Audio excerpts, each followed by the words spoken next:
Hi everybody, it's Brent Moranzan here from the XTERRA Sleeping Giant. Our event is definitely going to have a lot of seasoned athletes looking for World Championship qualifying spots this year. However, each year we also get a lot of people who are new to the sport. And I get a lot of questions leading up to the event about what you need to compete in an off-road triathlon. So I thought I'd record a quick video just showing you from my experience all the equipment you need and some of the equipment you might want. So let's take a look at what you need for a typical swim in an off-road triathlon. So here's some of the things you're going to need. Obviously goggles. I like to use these mask style goggles personally, but you can also use just normal swim goggles like this.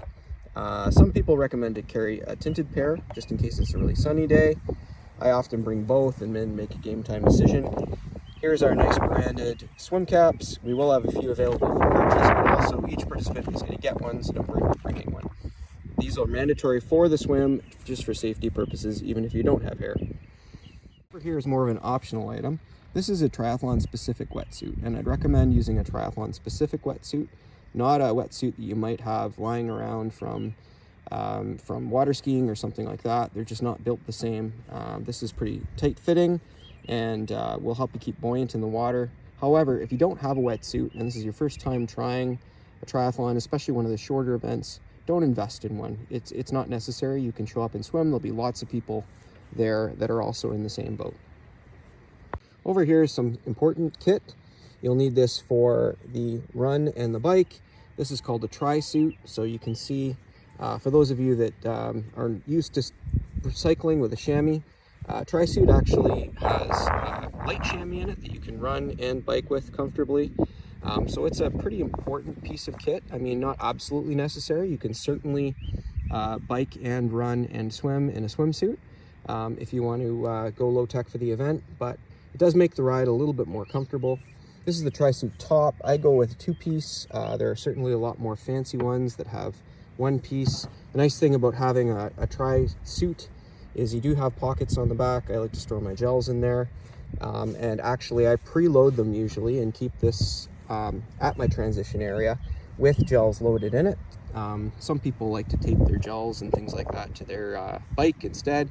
It's just user preference. I find that works really well, and then I pop on my tri-suit once I get my wetsuit off. Certainly with a 1-piece that doesn't work so well. You can't be naked in the transition area.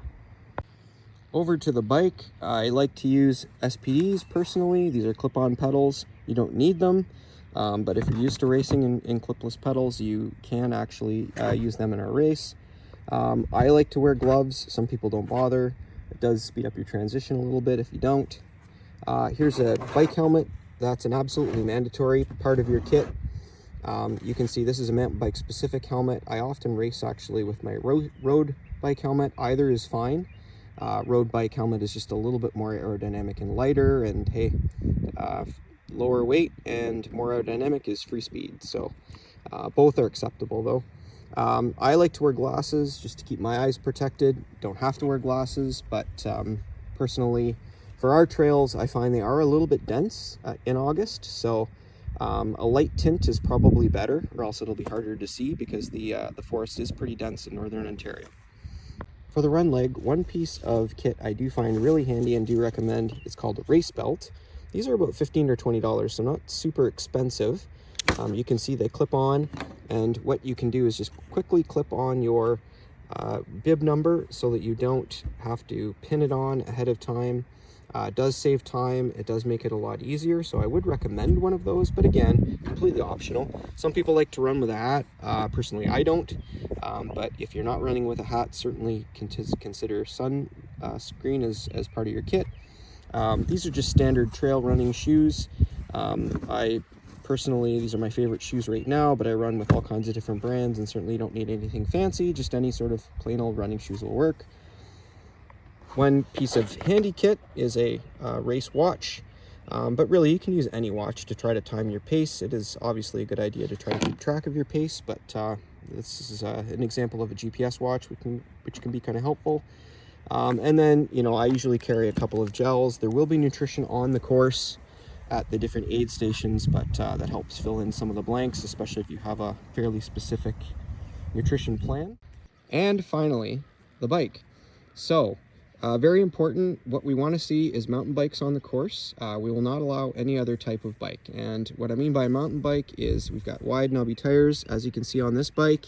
And the biggest defining factor is the handlebars. So you can see nice wide handlebars, not the downward spiral type handlebars that you'll see on a road bike or a gravel bike. Both road bikes and gravel bikes are not permitted, even if you have knobby tires on your bike.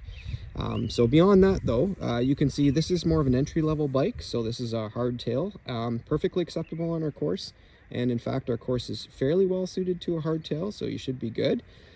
If you do have the choice between that and what we would call a full suspension bike, like this one here, you can see we call it full suspension because it's got front and back suspension. Our course does have some technical elements, so probably recommended that if you have the choice between the two, I'd recommend going with a full suspension bike, but certainly it's acceptable to use either one, again, as long as it's wide knobby tires and a straight handlebar. And that's our quick tour through the equipment that you'll need to complete an XTERRA Sleeping Giant off-road triathlon. Hopefully you enjoyed the video. If you did enjoy the video, happy to see your comments. Happy training, everybody, and hope to see you all here at our event August 16th, 2026. And if I forgot anything, please post that in the comment as well, especially some of you who have completed the event in the past. Looking forward to seeing you. Thanks.